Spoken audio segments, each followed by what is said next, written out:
Welcome back to another episode of Nerding Out with Victor. Today I'm joined by Massi Gori, who is an authentication expert. Hey, Massi. Hello, hi Victor. How are you doing? Good, good. So I have been wanting to do an episode about authentication or authorization. We'll just dive into difference in a second for some time now, in particular in light of Passkey, which is something that's kind of taken the world by storm in the last year and a half or so, I think. So today we're going to talk about all things authentication. And maybe you can start a little bit with the background on yourself, Masni. You've been in this space for quite some time. You're working at Canonical, but talk to me a bit more about your backstory and how you ended up in this domain. Absolutely. So, by the way, first of all, like hello everyone. I mean, it's a pleasure to be here. So, right now at Canonical, I am a staff product manager looking after our operator framework, that is Juju, but also our elements of our authentication. So, out of all the roles that I've done in the past, this is in a way the one where I've been like the least focused on the domain.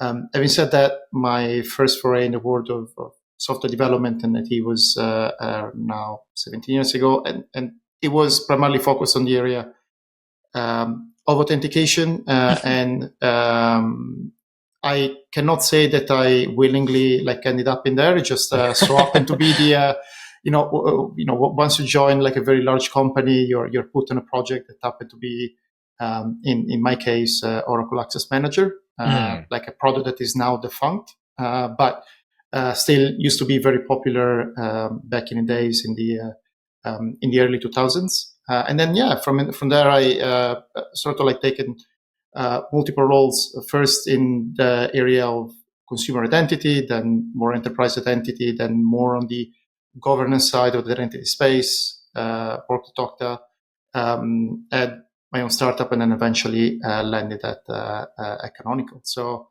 it's an interesting subject, very niche, but yet kind of like a fundamental one for the whole world of security. Absolutely. It's one of those things that so much of the world still back and still run on LDAP, right? Oh, yeah. I mean, and if you look at, I think that Verizon published their latest data breach report. I think they've been doing that for more than 20 years now. And identity compromises, whether intentional or unintentional, because of malware, remain still at the top of the number one like entry point for data breaches. So I think it's far from a solved problem, as we will discuss today. Absolutely.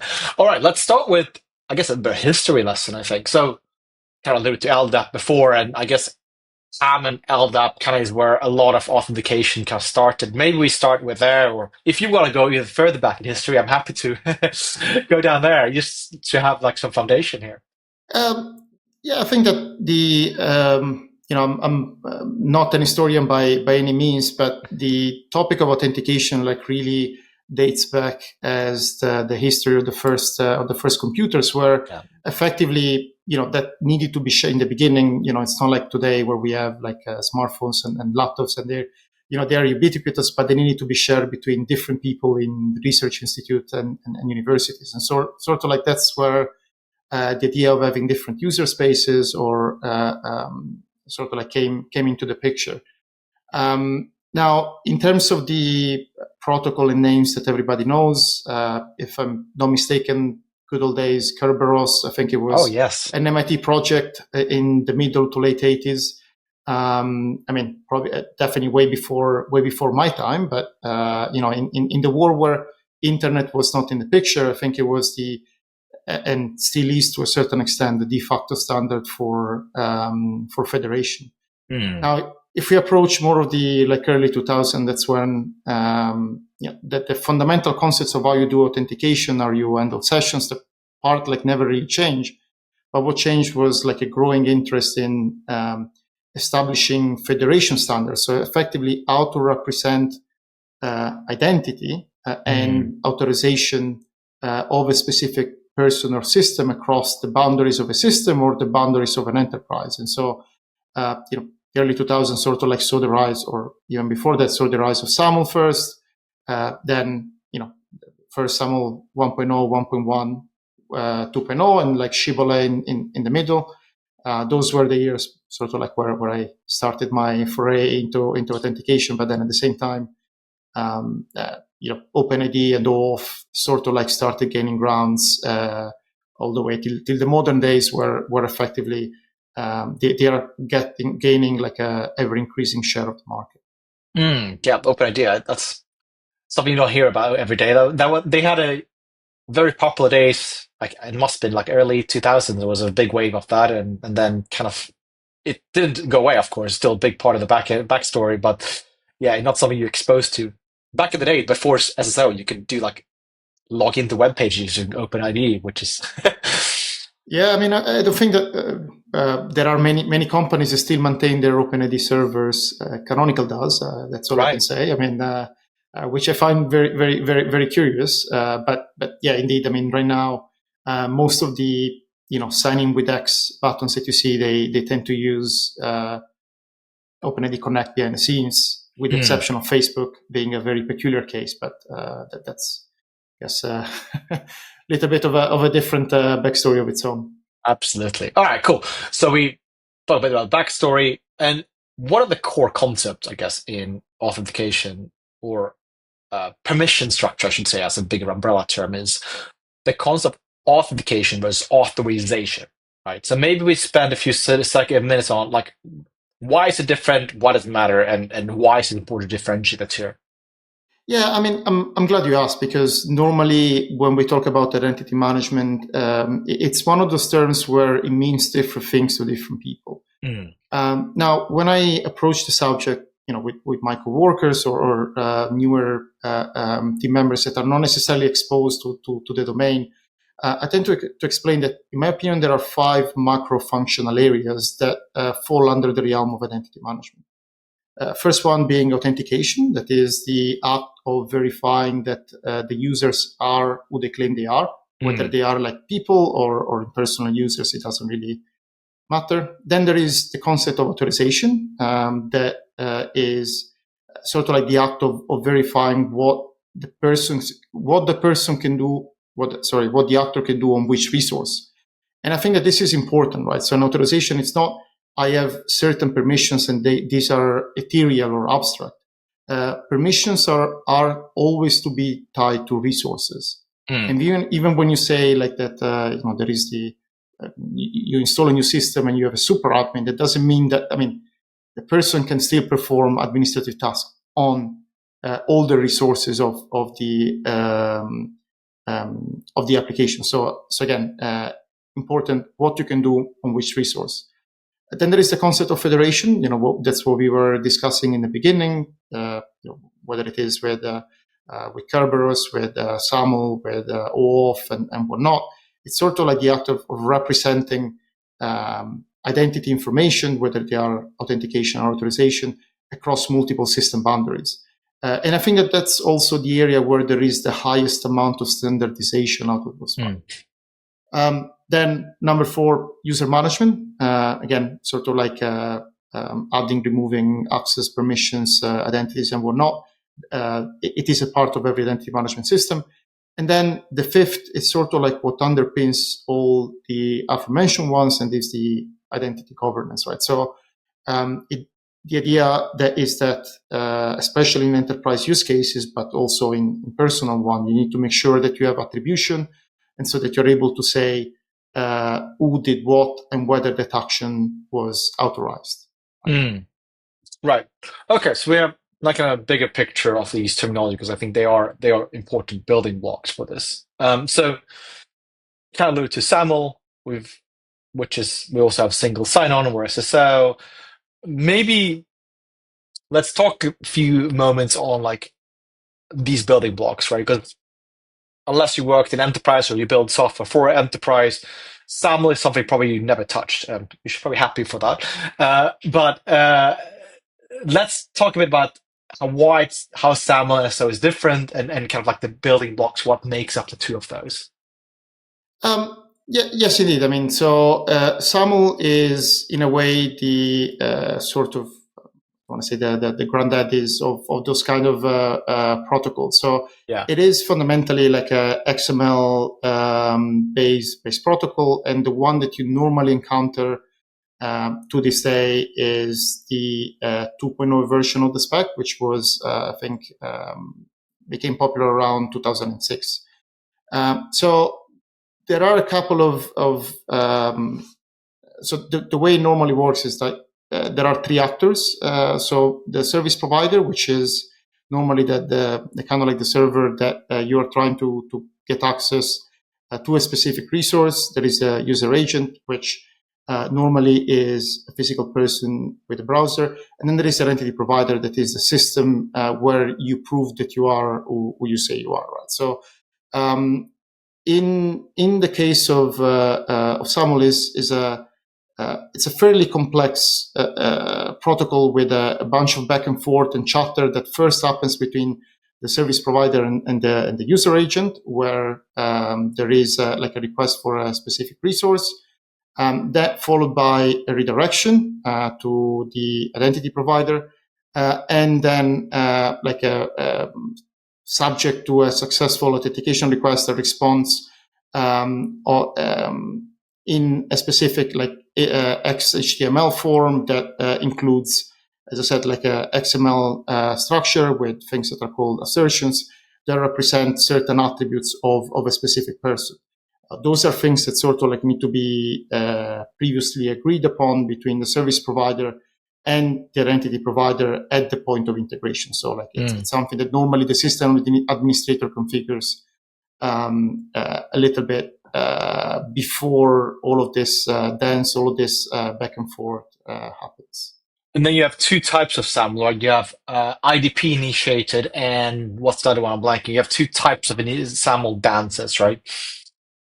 Yeah, I mean the most common one that you normally tend to find is the one where there is a user hitting a specific service provider, right? So, right.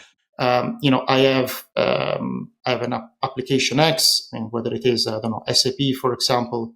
I want to be able to look at that purchase order, right? So I from my client, I'm trying to access that, and that's what effectively triggers the process. Normally, that is what we see. Of course, you can also have the reverse. But normally, I mean, you do authentication because you want to get access to a resource that is owned by something else or someone else. Right. Yeah.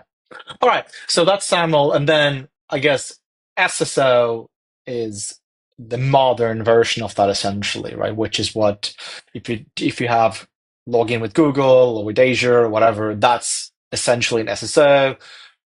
And behind the scenes, that's OAuth 2, I believe it is. That's for the actual authentication piece, right? Yeah. So today, for the most part, that is OpenID Connect, which is like a protocol. Like it is an identity layer that is built on top of OAuth 2, which is like another important standard that started gaining ground in the early 2010s. To basically allow for delegated authorization to systems. So if we go back to the beginning of the millennium, so the early 2000s, you tended to have OpenID 1 that is different from OpenID Connect. I mean, I understand that they share the first part of the name, but they are fundamentally different protocols. So OpenID was what effectively what you were using to represent different like identity across system boundaries. OAuth was something that kind of like started initially as a separate project in 2006, 2007. Where there were, people from Magnolia, from Twitter, from Google, they were getting together to sort of like find the standardized way to saying, hey, we want user to selectively give access to certain specific attributes to their profile. I don't know if you remember like the early days of Facebook or the social media, where you effectively were providing the credentials of, for example, like your email Facebook to recognize to where your contacts. I mean, horrible security. Yeah, I mean, now 20 years later, you say like, oh my God, what were we doing 20 years ago? But yeah, I mean, back in the days, I think that there was like a necessary solution to a problem that was, how can I only grant access to my contacts, but not everywhere else? Before Facebook needed to scrape your entire, basically get access to your email in order to do that. So that's why OAuth was primarily born out of that suboptimal experience. And then because of the fact that unlike SAML that relies on SOAP, people that have been in the sector for a long time know what it is. I think they usually have a lot of gray hair, probably reason why. Newer software engineers, I don't think that they necessarily know what SOAP is. But the point is, it's something that wasn't very suited, especially for an API-driven world, which is the one in which we live today. Yeah. OAuth in the background uses JWTs, and that is a type of format, a technology that is sort of like way better suited for an API first world that is the one for today. So that's why first people started to building pseudo authentication mechanisms on top of OAuth2. Before then, the OpenID Connect tried to bring those two worlds together. And right now, I think it is, if you go to Ignite's event, for example, like the Okta Developer Conference, they will tell you that it is by far the most used federation protocol out there in the world, both in the area of enterprise and consumer identity as well. And then Okta and Auth0 is now part of Okta, right? But they offer both. I guess they kind of solve the problem of this dual world that we kind of lived in, where you kind of need to be both if you're building software, right? So, because I can see firsthand, like SAML is still as painful of a protocol it is still very widely used in the enterprise realm, right? Yeah, and I think that's primarily like compliance. That scenario is primarily not driven by compliance, right? So, especially in those large organizations or in government enterprises, there are this very complex, control framework and this internal audit-driven world where, obviously, if you try to explain to a non-technologist, option A and option B, they both functionally do the same thing. So why do we need to evolve with, even if there are like very compelling reasons to do so. So I think that's what we are seeing. But I also think that as like OAuth, OpenID Connect is also bridging into the world of servers and on devices. I mean, you see that, for example, a little TV and Google Box behind me, those frameworks, they are much more flexible, right? And I think that as more and more use cases, especially like CLI-based use cases or places where you need robotic access come into the picture, they come under the supervision of internal audit departments. I'm sure that will also shift away, because making that happen under SAML is a huge pain. I mean, that's a very good point, in particular when you start to issue service, like you say, like service accounts for IoT devices and so on, right? That's not really compatible with the SAML life cycle, right? Which is very person heavy, right? And then as part of, I guess, authentication, MFA or multi-factor authentication or 2FA, two-factor authentication has become, it has been a thing forever in the enterprise world. Like if you worked for any security-oriented industry for the last 20 years, you've probably had some kind of hardware token that you had to carry with you to log into your systems. In the last 10 years, I guess it's become more common for people to understand, even though they don't really understand it behind the scenes. But Google Authenticator was probably the one that, is one of the one that people still kind of got introduced to the concept of 2FA with, right? So behind the scenes, it's using, I think it's TopT, Google Authenticator, right? So maybe talk about TopT and HopT, which are two of the most common rolling tokens, I guess. Yeah, sure. I think that we owe it to the let me just say, the big companies out there, the massive educational sort of like role that they've played to make millions of normal people and professional alike understand the importance of all of that. Now, I mean, whether we are talking about the underlying protocol, I mean, back in the days, I think we were all using the little like RSA keys, the sort of like underlying technology or the algorithm side of it that hasn't really like evolved. I mean, that's not necessarily a bad thing, because it's something that has been working for a long time, and still, just like everything else in security, is about not building an impenetrable wall, but building a wall that is high enough that discourages people to sort of like try to jump over it and maybe go to our neighbor and try to do the same thing, right? So, like time-based like MFA tokens, I think that they have their value, and they represent like a significant step up, especially compared to the username and password. But however, if we consider them in the context of today's world, where you have where you're seeing much more and more like adversary in the middle type of attacks with that are very easy to automate at scale. Like if you I don't know if you're familiar with frameworks like Marina or Evil Jinx. I mean, just to name a few of the very popular ones.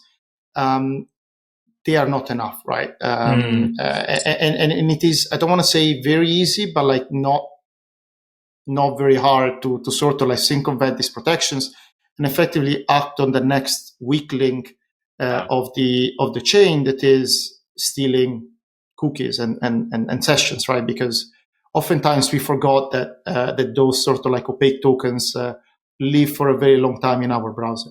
Right. I mean, you're absolutely right. It's about raising the bar, right? I think it's good that we start to see more acceptance of that and understand that, right? Like, but I remember when I first moved to the US, I grew up in Scandinavia, and hardware tokens were a thing.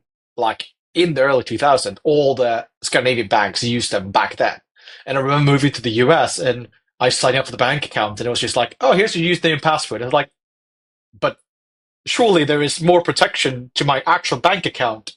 But no, that was like, it essentially still the thing for US banks. Like, they are order of magnitude behind when it comes to security. And obviously, two-factor raised the bar there a lot. So going back then to, so we have rolling tokens, and then that's something, well, it goes back to the fundamental principle behind MFA and 2FA, which is something you have and something you know, right? Which is the building block for a lot of security.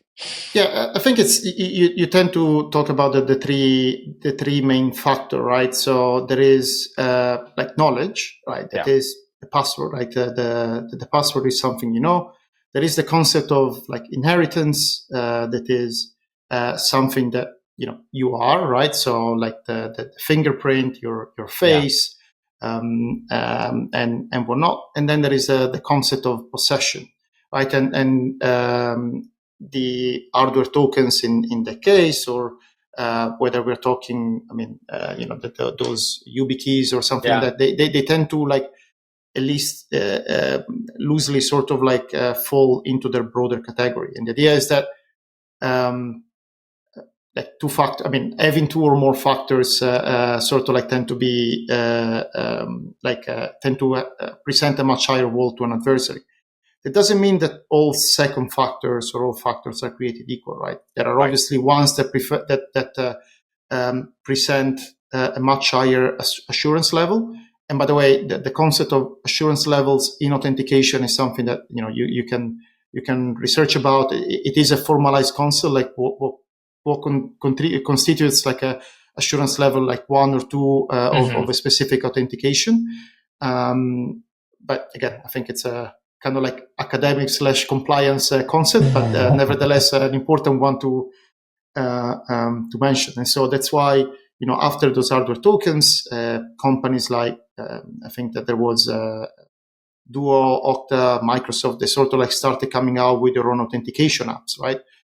Which in a way they were a way of presenting a richer picture of the authentication event, right? So adding just not 2 point-in-time signals. I mean, the password, boom, input, it's a post request.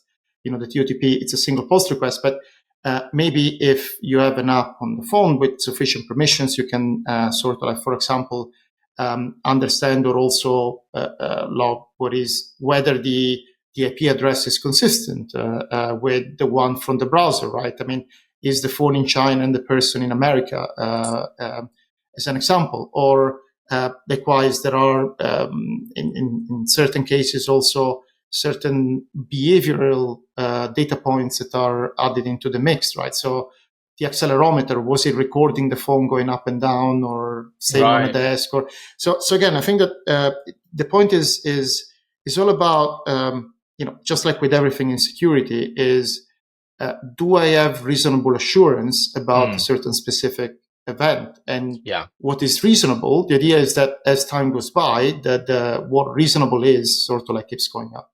Yeah. And so you kind of hinted at the whole zero trust model, right? Where you have to use behavioral metrics and to figure out like if something makes sense, right? And you might, I mean, in the case of Google with their Beyond the Core, they drop permission if they find that you are not passing all the checks, right? And having that kind of, that's a very sophisticated level of permission, right? Which most companies will not have the resource to do, right? Well, I mean, you say that, but I don't fundamentally agree, right? Because I think that those kind of frameworks and technology, I think that they, thanks to companies like Cloudflare that not affiliated with me, but I'm a big fan of their technologies. I use them for my own lab, or Tailscale or whatever. I think that they present some very cost-effective and extremely capable solutions that also offer like a relatively shallow knowledge barrier to entry. Like as an IT administrator, they would like to adopt them for the users. And another crucial thing, they don't get in the way of the day-to-day activities of colleagues and employees in general. Yeah. Oh, don't get me wrong. I'm a big fan of both Tailscale and of Cloudflare. And they have definitely reduced the barrier to doing zero trust-esque workloads, right, with MPLS and all those things. But yeah. So the lowest barrier is, of course, some kind of like rotating token or like soft token. And then if we go one step up to there, you have the hardware token. So you mentioned YubiKey. Also a huge fan of YubiKey. I've been using them since, I think they sent me like a beta version of the first YubiKey for whatever reason, way back when. And I've been using it ever since. And we use them at Screen, we use them. Everybody uses YubiKeys for anything to get into our systems. And they've kind of gone into a standard now. So there's something called FIDO Alliance, right? Which I think they standardize under WebAuthn. Is that correct, or did I get that right? Yes. So if we talk about, and then let me first address this point, and I'll address the benefits of it. But so when we talk about FIDO, we are really talking about two parts, right? So we're talking about CTAP, that is sort of like the underlying protocol that enables the communication between the client and the authenticator, right? And then WebAuthn, which is the API layer. So it's sort of like the API that allows web application to leverage CTAP and utilize Authenticator for user authentication. Now, normal users, they don't necessarily, you and I as end users of the technology, we will never interact with CTAP.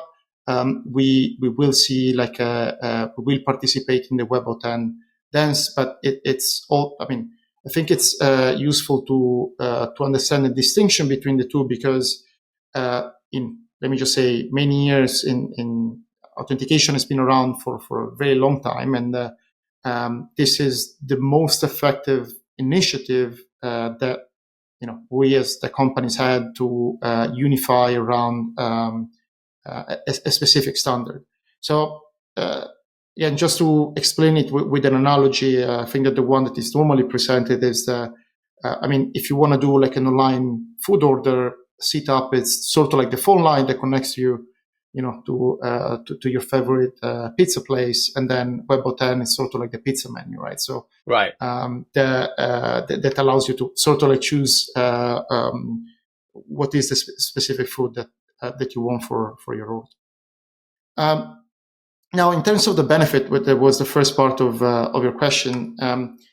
In addition to the standardization, there is at least like one security and one privacy element that I want to mention, right? So the security one we discussed, doing adversary in the middle attacks, like even when there are hardware tokens or authenticator apps, is becoming more and more commonplace. And as I said, there is a lot of automation for like even a novice wannabe hackers to pull it off, right? So the great thing about WebAuthn and FIDO is that like the origin is a part of the challenge response mechanism, right? So even when you're doing this, let me just say, transparent proxy style attacks, the system cannot be gained that easily, effectively, because it is one of the elements that are exchanged between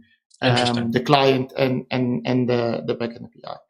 I mean, and the second part is, this is the privacy element is a little bit of a interesting one, because it really depends, right, of what we use to store like our passkeys. But like generally speaking, it adds a layer of opacity to your credentials. Now, like having said that, obviously, if you do value convenience, that might not necessarily be the case, right? If you use Google or Apple or like all Microsoft, sort of like those platforms to sync, passkeys across all of your device. I'm not saying that is, insecure, and I don't want to suggest that data is misused, but it might be. Again, those are things that the fact it doesn't happen today doesn't mean that it might not happen in the future. So if you're a privacy conscious person, this might be a better choice. But for hardware tokens in WebAuthn, Passkey is next generation of that. So the initial FIDO was just physically hardware tokens, like YubiKey style hardware token that you have to present, and it has some kind of string it returns, right?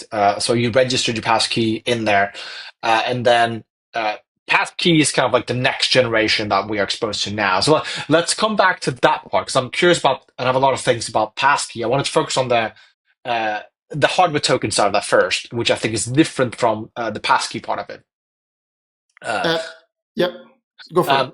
So you had the WebAuthn, which was YubiKo, the company behind YubiKey, was one of the guys in that, and became an open standard. You could today buy a kind of a FIDO compliant device. And then there was FIDO2. I don't actually know enough about the difference between FIDO1 and FIDO2. Is that something? Is there any worthwhile conversation to have about those two? I think that it's a set of like subsequent iteration on the idea, and the point is that if you look at the FIDO project, there are it is an umbrella that actually includes different standards and specifications. So to the point about so there was the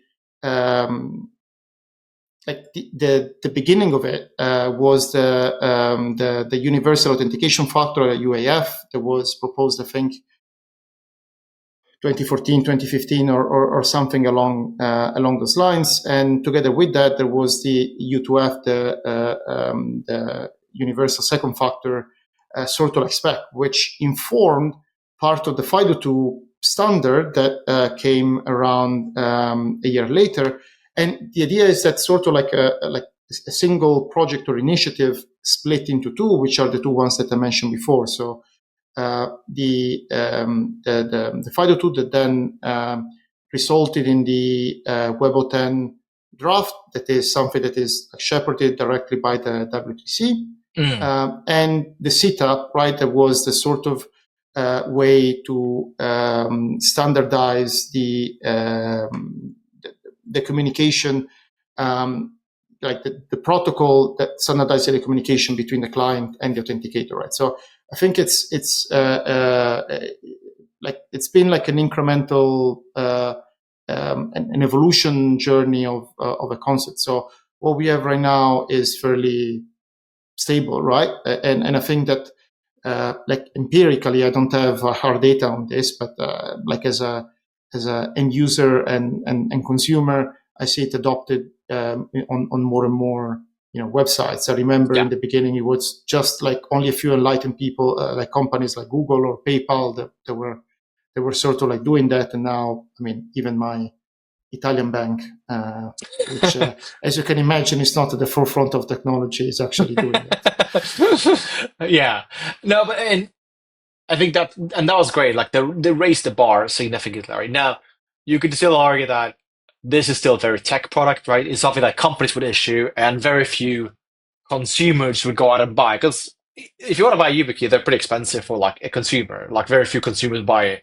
I think they're like the 5C. I think they're like $70 or something like that, right? Yeah, but I think all of us have like a very powerful and capable device that we carry around everywhere we go in our pocket. So yes, I mean, you obviously, I mean, us as technologists need to be aware of the trade-off that we do when using, let me just say, our Android and Apple phone to like as a credential wallet, like if we can call it that way. But fundamentally, it is, I think that also from a user experience perspective, again, I'm a backend person, I'm not a UXer, but the simplicity, the simplification of especially the registration part, the registration part of the user journey is immense. Right? You don't have to create and remember secret, or even, for example, like registering TOTP, like there needs to be like the sharing, like even taking a picture of the QR code or like entering the passphrase, depending on what you use, like still has a much higher friction than right now clicking a button and putting a fingerprint or a Face ID. Yeah. It just reduces the number of steps, and the easier it is, the more normally like users and clients like a certain service can register. Yeah, and I mean, and you can't touch on something before, which is one of the issues with YubiKey is that if you lose it, you're kind of screwed, right? Unless you have multiple. Like I use them extensively. I have like 3 of them, I think, and I have like backup keys that are like locked up and like. But I am fully aware of that. That's hardly how the average user would treat their authentication, right? And obviously, I have a lot higher stakes with my systems than the average user too, of course. But the trade-off, as you alluded to, between having this cloud sync between your devices is tremendously valuable, right? Because if you lose your phone, you can still recover this because you can sync it up, right? So that, I guess, it gives us a good segue into like Passkey. So Passkey, how is that different from like a technological perspective from FIDO and that umbrella of like a hardware token? Like they share a lot of similarities, but let's talk about like how they, first of all, how they're different.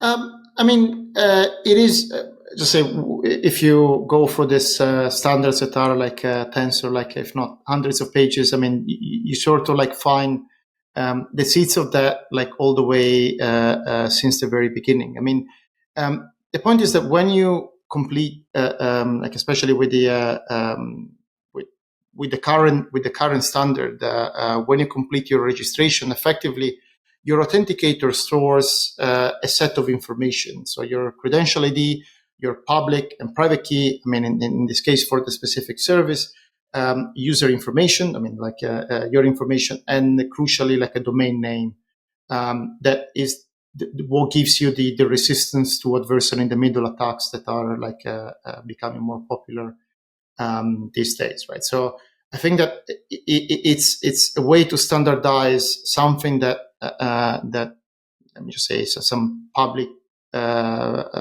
key cryptography methodologies that have been tried by several different companies. Fundamentally, right. So fundamentally, it's different because you have it's a public-private key arrangement rather than a second factor authentication piece. And that, I mean, just for the avoidance of doubt, I mean, FIDO2 keys and Passkeys, the same thing. It's just like a different way of calling. Okay, fair enough. Same thing, right? So, but it's important. For instance, with the YubiKey, it can do FIDO2 with passkey. However, I think it only has like 5 or 10 slots, I believe. I guess it depends on which model they buy. I mean, they definitely. I mean, there are different makers, and right now there are also like again, if you don't like Yubico, there are a lot of like white label providers. There are, I think I remember like seeing on GitHub like open source projects of like if you wanna do and create your own. I mean, so I think that the DIY enthusiast market is ripe. My criticism was not against Yubico and YubiKey. I'm a big fan of them, but rather the fact that because of the fact that you're rolling a separate key pair per service you're authenticating with, you have constraints on the device versus in FIDO1, you have the same two-factor, so to speak, against every service you enrolled it against, right? And that's a big distinction in how they work. Yeah. So, I mean, I'm sure that there are in the works, or there are like in the future sort of like ways to standardize like how you do the syncing of that. I mean, but just like with every standard, like it takes multiple iterations, and especially with something that is so security sensitive before that sort of like gets adopted by multiple people. Having said that, it is an interesting standard. It would be interesting to have a look at the actual adoption, right? But already the fact that I don't think that there are like any more sensitive, websites that only use username and password. I think that's already like a very big win, right?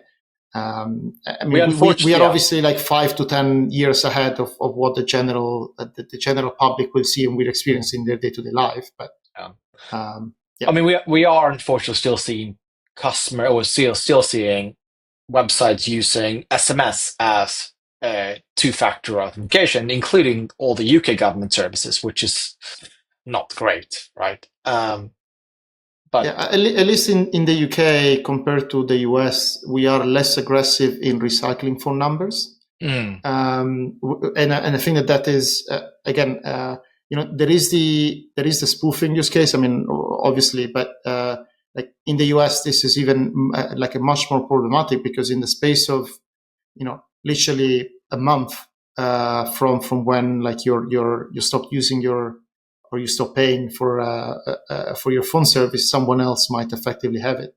And that's very interesting. You're still subject to SIM swapping, though, which is a whole different attack vector. But which is probably a bigger reason to not use SMS in the first place for 2FA, because it's terrible for that reason. All right, so I want to go further down the passkey route, because I think there's a lot to unpack there. Because I think it's a paradigm shift in how we do authentication, right? Because now you don't really have a username and password as you used to. You now have from a technical perspective, you have a public key pair, even though the end user would never know that, right? Because it's all obfuscated from you. But that means that you create a much more seamless onboarding flow for end user, in particular on iOS. I don't know how it is on Android, because I haven't had an Android phone in a while, but on iOS, if you go to a website, you sign up with passkey, you say create an account, and that's it. Doesn't ask for a password, it doesn't ask for anything, that's it. It's done with the flow, right? And then that's available across all my iOS devices. I think that's such a fascinating shift, that I think the adoption has been really rapid in the last. Passkey is only 2 years old, if that, as a standard.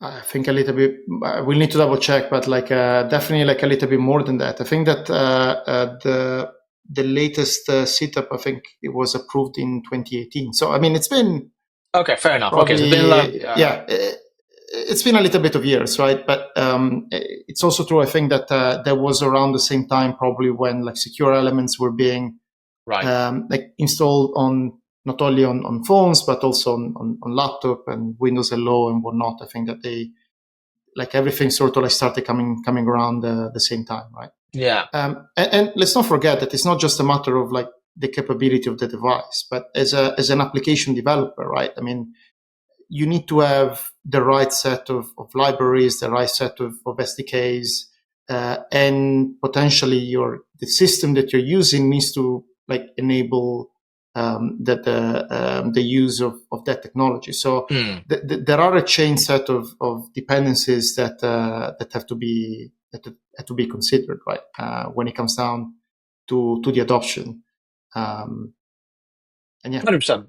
I mean, what at least as an end user, what I've seen the last few years is that you definitely see a massive push for passkey, right? Because I think it just makes sense from an end user perspective. And Apple obviously doubled down on passkey relatively recently. 1Password, they've been pretty aggressive on getting their passkey support. So that's something that's been prompted with. And now you're almost in a problem where you have a problem dealing with where you store your passkeys, because now you have multiple places where you can store your passkeys. So now you're almost back to password management, but with passkeys instead, right? But I mean, it seems like that's going to become the norm, I think, going forward. And I think it's a very welcomed transition for authentication because it raises the bar significantly for an attacker, right? Yeah. Now, so this is on the concept of security. That is something that, personally, it's very dear to me, but and I think also to many of the people that are reading this, that is also the privacy angle. And I think that there are two, let me just say, two elements that are not directly addressed by this as an authentication standard, but they're more in the realm of federation. That we don't talk about it enough, but we probably should talk about it a little bit more. And the first one is sort of the traceability and the linkability from an identity perspective that is done either at the identity provider side or of let me just say on the relying party side, so the kind of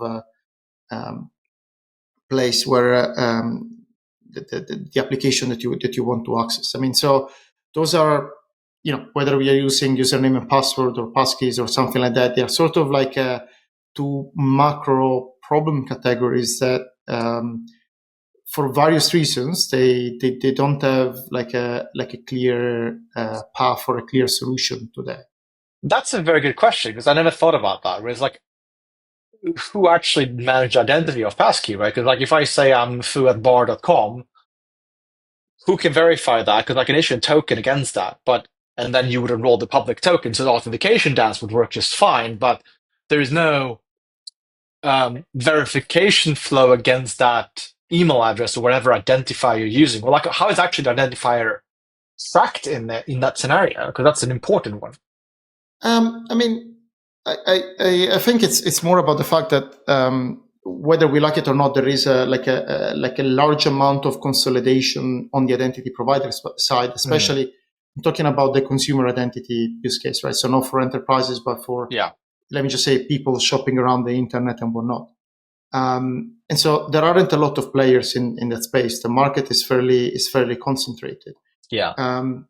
And again, I'm not suggesting that anyone is acting in bad faith or whatever, but first of all, there are threat actors, and you'll never know where the information might end up. And then, second of all, the fact that something isn't happening today doesn't mean that it might not happen in the future. So you have this sort of fairly large players that have a lot of information around our behavior and what we do in the websites and where do we authenticate, to the point that potentially, I don't want to say they could impersonate you, but they could know a lot of on that end.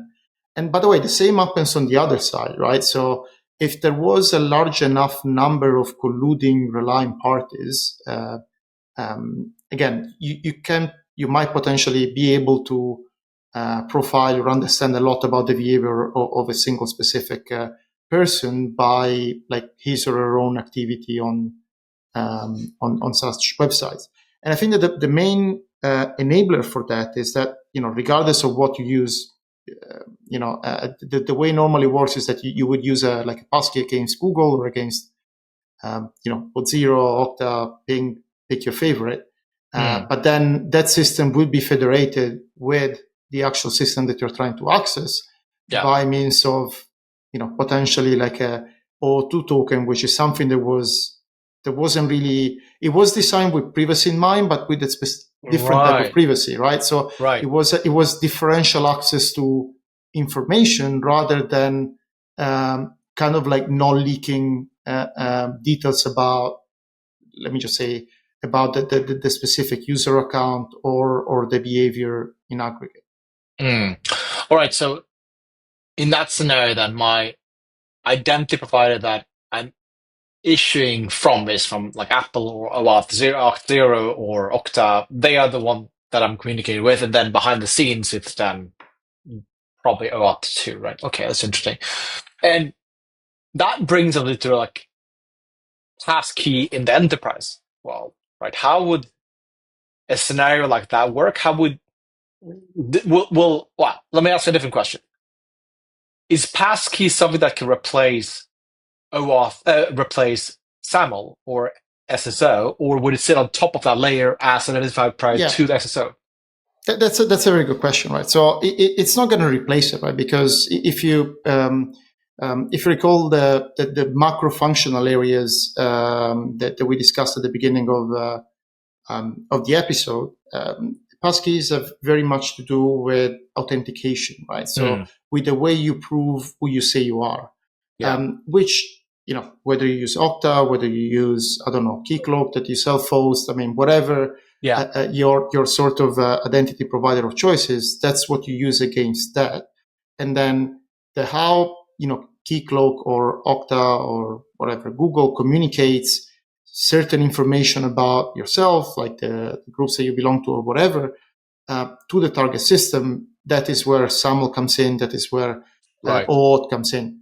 What I can say, I mean, like one of the things that I've tried to push really hard, like at Okta in particular, is just making sure that those fundamentally web standard, they are also adopted in like on servers in particular, right? I mean, while the web application world has evolved, it's sort of like keeping the pace with the general consumer world on CLI-based applications, and also like when you authenticate towards servers, the user experience is very, very poor right now. Yeah, right? Absolutely. And that usually sort of like you normally need to operate a trade-off between, let me just say, having a good user experience and compromising on security in the sense of like how do you connect the two systems. So again, might or might not know, I mean, on Azure, for example, you were able to use your Azure AD credentials for a very long time rather than a certificate to authenticate to the servers. And now, I mean, every Ubuntu server from 2404, for example, every Ubuntu server in the world is also able to make sense of a JWT natively, meaning that you can use the device flow, which is what you use, for example, to authenticate to Netflix on your TV or Disney Plus, whatever. The sort of case where with the second device, you either take a picture of a QR code or you put a URL and then you input a challenge. So you can sort of like use the same mechanics to reuse the same credentials that you have in your enterprise identity provider. So in your Okta, in your Google Drive, rather than a certificate that is managed completely independently of that, to authenticate to your servers. And that applies, on the CLI when you're doing OpenSSH sessions and whatnot. So I think that privileged access management or like access to backend infrastructure is right now where I personally see that we need to step up. There is a lot more to be done to bring the same assurance level that we have when we authenticate to Salesforce or SAP.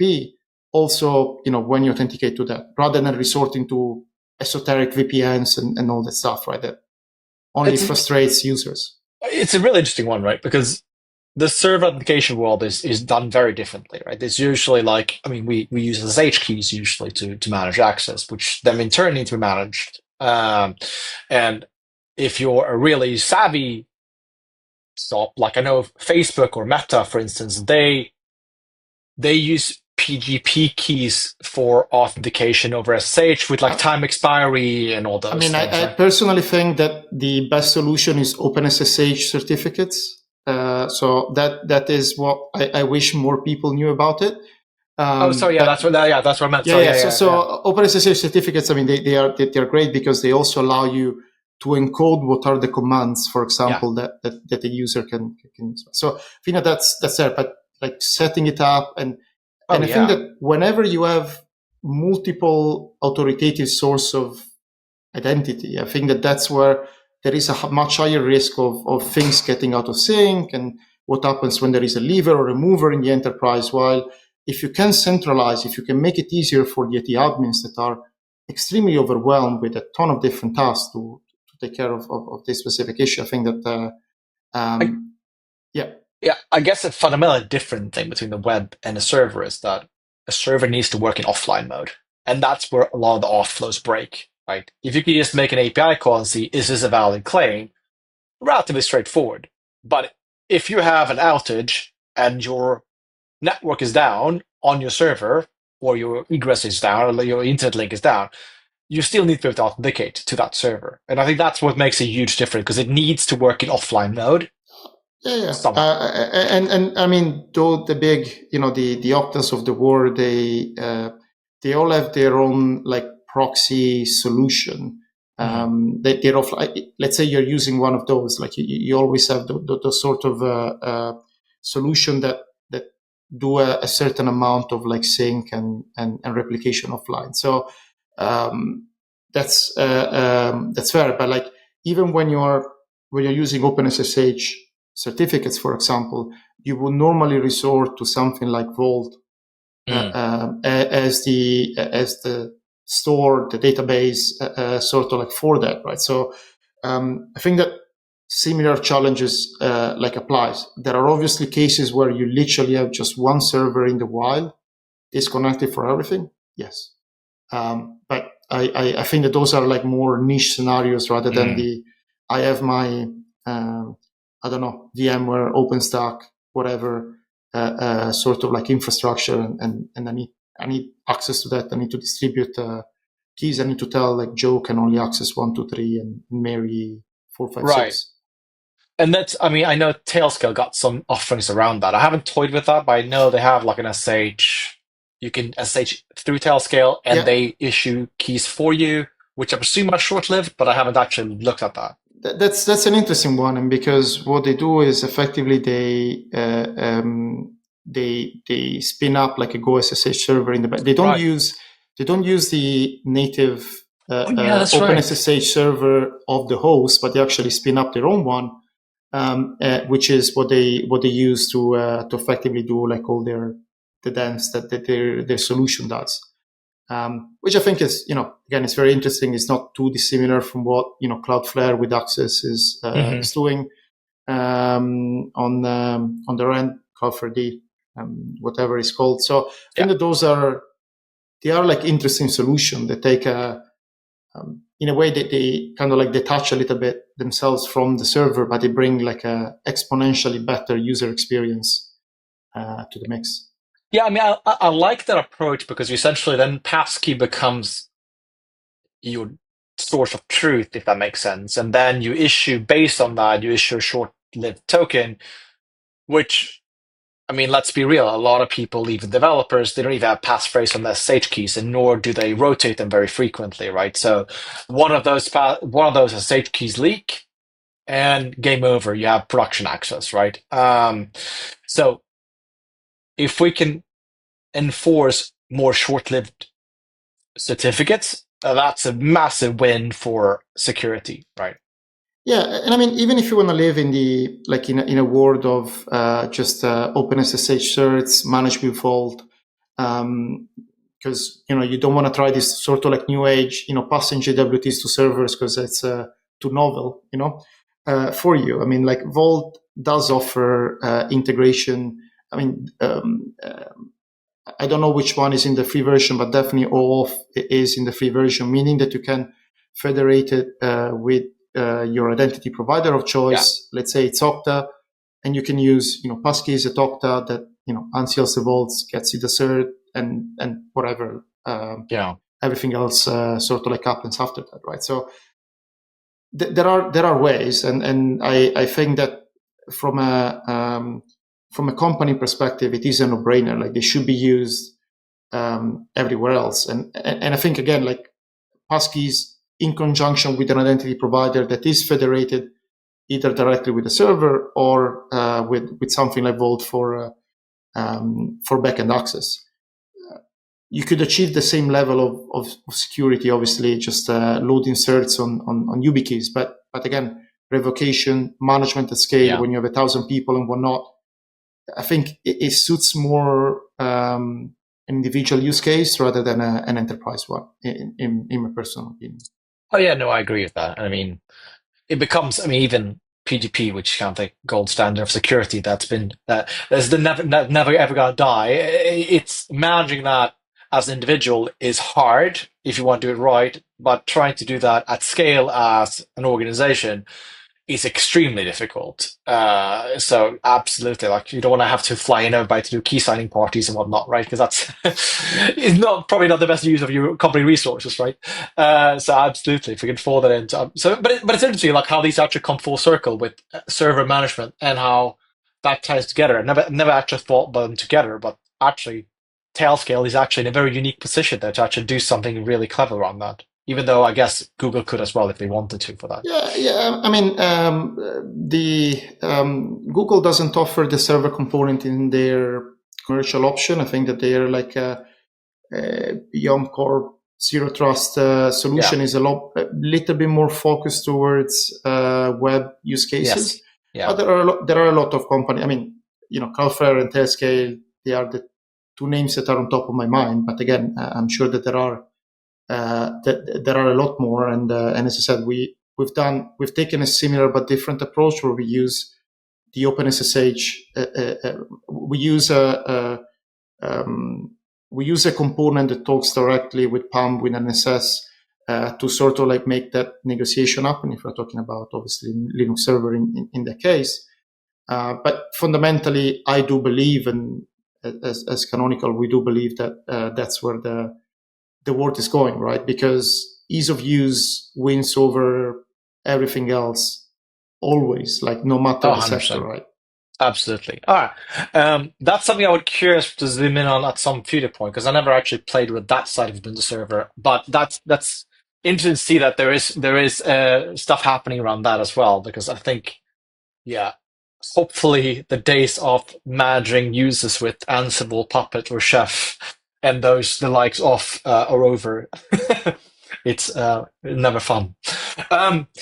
Massi, this has been super interesting to me. I've learned a lot about these topics, and particularly how both server management and how FIDO and all these thinkings fit together into like a wholesome strategy. So I think if there is anything else you want to add before we wrap up, if not, I think it's been super helpful to me, and I've learned quite a lot. Yeah, I mean, it was great to talk about. Let me just say this new set of trends. I think that we didn't talk about it because there is a lot of heterogeneity in the area of authorization, and that's another interesting area that I think it's ripe for change, maybe for another day. But the like representing authorization as a directly secret graph rather than a tree, I think that's part of some sort of like new wave of solutions that are coming onto the market. Again, spearheaded by Google and one of the research papers, but nevertheless, I think that's another interesting topic. But I'm sure that we can pass along some links or whatever. Just make sure that there is enough ready material to complement on that, because it is another. Very, very interesting, very, very like beer nerding out sort of conversation topic. Absolutely. I intentionally left out the whole topic of service accounts and IAM because I think that's a topic by itself. So I intentionally left those topics out. So perfect. Again, thanks so much for coming on the show, Massi. I really appreciate it. Thank you so much. Likewise. Have a good Cheers. one. Bye.